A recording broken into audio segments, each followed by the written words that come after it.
იცით რა გვაერთიანებს ყველა ადამიანებს? პრობლემები. ვინც არ უნდა ვიყოთ. როგორი ცხოვრებითაც არ უნდა ვცხოვრობდეთ. პრობლემები ყველასთან მოდიან და ისინი ყოველთვის მოდიან. პრობლემა თავისთავად ის არ განსაზღვრავს ჩვენს ცხოვრებას. ის განსაზღვრავს ჩვენს ხასიათს, ხოლო ხასიათი ჩვენი ცხოვრების ხარისხს. ნებისმიერი პრობლემების წინაშე ჩვენ მხოლოდ ორი გზა გვაქვს. ან მივცეთ მას საშუალება დაგვამარცხოს და გზალა გამოგვაცალოს, ან მივუდგეთ მას ისე, რომ გამოცდილებად გადავაქციოთ და გავძლიერდეთ. რეაქცია ქმნის რეალობას. ზოგი იწყებს წუწუნს, ზოგი კი ძიებას და ეკითხება საკუთარ თავს. რას სწავლობ ამ სიტუაციიდან? ამ ჩემო სიტყვებმა შეიძლება გაგაბრაზოთ კიდეც. შეიძლება იფიქროთ, ამ ჩემი პრობლემების წინაშე უნდა იდგე და მაშინ დაინახავდი, როგორ აჭიკჭიკდებოდი. მაგრამ მინდა გულწრფელად გითხრათ. ვანელი პროჯექტს, ქალთა აკადემია, ვლოგი, აემპასები, ჩემი დაწერილი წიგნები, თვითონ ეს პოდკასტიც კი ჩემი გავლილი პრობლემების შედეგია. წარმოიდგინეთ, რამდენი პრობლემა უნდა გადამეჭრა იმისათვის, რომ ამდენი რამ შემექმნა ცხოვრებაში. დარჩით ჩემთან ერთად და ვისაუბროთ თვით პრობლემაზე. გამარჯობა. თქვენ უსმენთ პოდკასტს მე ვარ თქვენი მასპინძელი, თამარ ვანელი. ეს დრო თქვენ გეკუთვნით. დრო რომ ირწმუნოთ საკუთარი შესაძლებლობები. გაბედოთ იოცნებოთ და გახდეთ ქალი, რომელიც ქმნის საკუთარ მომავალს. პრობლემები არსებობენ ორი სახის. პირველი ისეთი, რომელიც გადაჭრა ჩვენ არ შეგვიძლია. რაც არ უნდა გავაკეთოთ, უბრალოდ წარმოუდგენელია. მეორე კი პრობლემა, რომლის გადაჭრა ჩვენ შეგვიძლია. ამ დროს, როდესაც ჩვენ ასეთი პრობლემის წინაშე ვდგევართ, უნდა გავაკეთოთ ყველაფერი.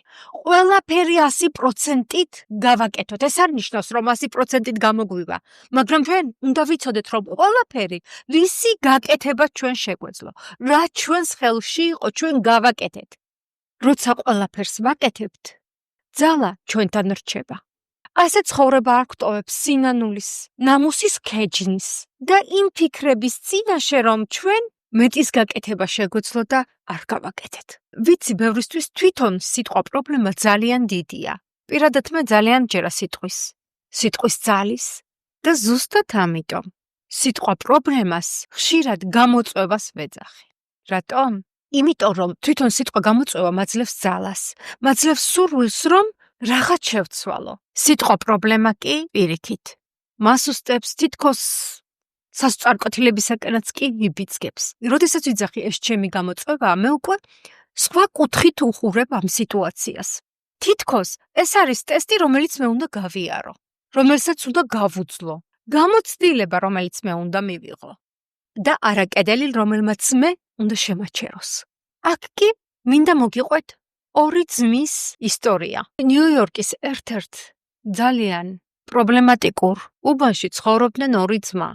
სასტიკი სიღარიბე, მშობლები ნარკომნები და ბიჭები უკვე გაიზარდნენ. ერთი გამოვიდა ძალიან ცნობილი ადვოკატი, მეორე ძმა კი იყო ნარკომანი და ციხიდან თითქმის არც კი გამოდიოდა. როდესაც ადვოკატს ძმას შეეკითხნენ, თუ რა არის მისი წარმატების საბაბი, მან ასეთი პასუხი გასცა: მე ისეთი უბნიდანა ვარ და ისეთი ოჯახიდან, სხვა გზა არ მქონდა, უნდა მებრძოლა წარმატებისათვის.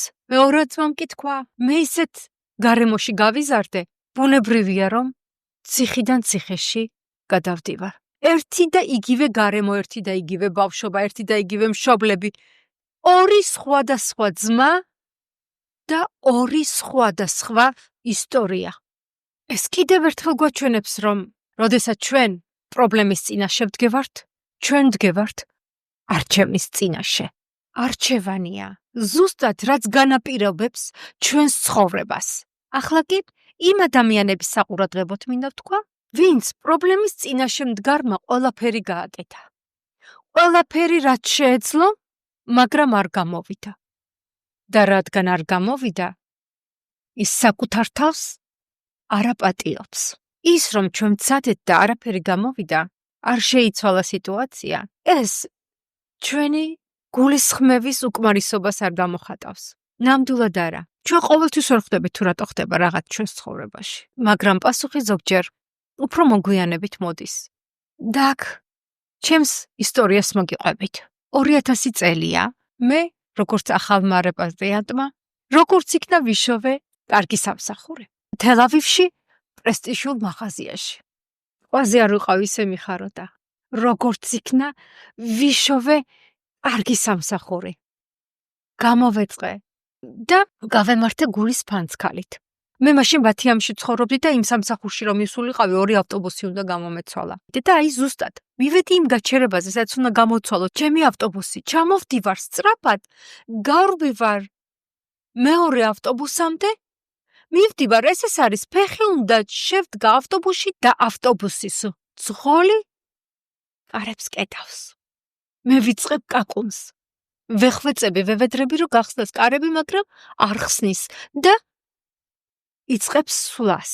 მე ტირილი მინდა და არ ტირი ვარ, რომ მაკიაჟი არ წამეშალოს.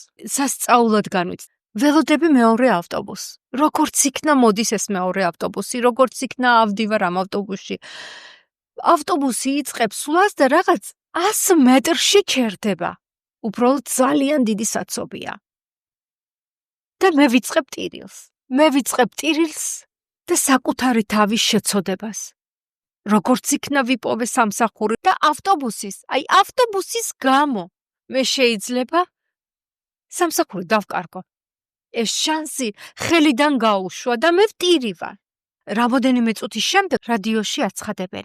18 ნომერი ავტობუსი. ალენბის ქუჩაზე. აფეთქდა. იცით რომელი ავტობუსი? აი ზუსტად ის ავტობუსი. სადაც უნდა ავსულიყავი და ძღოლმა არ ამიშვა. ეს პერიოდიც ძალიან რთული იყო ისრაელში. ავტობუსებში ამოდიოდნენ ტერორისტები და თავებს იფეთქებდნენ. ზუსტად ეს მოხდა იქაც. ამ ავტობუსში ავიდა არაბი ქალი. დადგა შუა ავტობუსში და თავი აიფეთქა და ყველა, ვინც იქ ისხდნენ, ყველა გარდაიცვალა. გარდა თვითონ ავტობუსის მძღოლისა, რომელიც ძალიან დაშავდა. და მე გადავრჩი. გესმით? მე გადავრჩი. იმ წუთას რაც მე პრობლემად აღვიქვი, ეს იყო ის, რამაც მე სიცოცხლე შემინარჩუნა. ამ დღემ მასწავლა, რომ ყველა პრობლემა, რომელსაც მაშინვე ჩვენ ვხედავთ როგორც ტკივილს ან უსამართლობას, შეიძლება სინამდვილეში იყოს ჩვენ სასიკეთოდ. იყოს რაღაც უფრო დიდის ნაწილი.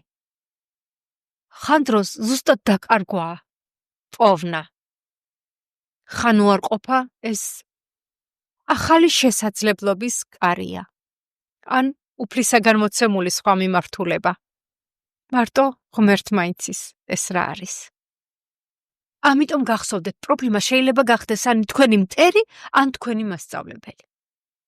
თუ რეაგირებთ შიშით, ის შეგაჩერებთ. თუ რეაგირებთ სიმშვიდით და შეუპოვრობით, ის გახდება თქვენი გზა. თქვენი განვითარებისა და წინსვლის საფუძველი. ყველაზე ძლიერი ადამიანები არ არიან ის ადამიანები, რომლებსაც პრობლემა არ ჰქონდათ. ესეთი ადამიანები არც არსებობენ, მაგრამ რომ არსებობდნენ, ისინი არ იქნებოდნენ ყველაზე ძლიერი ადამიანები. ძლიერი ადამიანები არიან ის ადამიანები, რომლებმაც პრობლემებს თვალებში შეხედეს, გაიარეს სირთულეები და მაინც იპოვეს გზა წინსვლისათვის. ამიტომ, როცა პრობლემა შეგხვდებათ, მას პრობლემას ნუ დაუძახებთ. დაუძახეთ მას გამოწვევა. და არ იკითხოთ რატომ. იკითხეთ, რა შემიძლია გავაკეთო ამ სიტუაციის გამოსასწორებლად. და დასვით კითხვა, რისი სწავლა შემიძლია მე აქ. თქვენი ისტორია არ იწყება თქვენი პრობლემით. ის იწყება თქვენი რეაქციით. სანამ ამ ეპიზოდს დავამთავრებ, მინდა გითხრათ და თქვენ კი კარგად დაიმახსოვროთ ეს. არჩევანი ყოველთვის არსებობს და მისი მიღება ყველას შეუძლია. მადლობა, რომ იყავით ჩემთან ერთად. გელით მომდევნო ეპიზოდში.